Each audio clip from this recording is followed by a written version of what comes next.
3 สิ่งที่ทานอาจบ่ฮู้เกี่ยวกับสาวลาวบอกเลยห้ามพลาดอันดับสุดท้าย 1. ยึดถือวัฒนธรรมสาวลาวหลายคนยังคงรักษาการแต่งกายที่สุภาพอ่อนโยน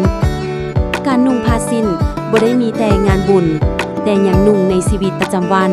โดยเฉพาะเมื่อเข้าวัดหรือสถานที่สำคัญ 2. เป็นแม่ครัวประจำบ้าน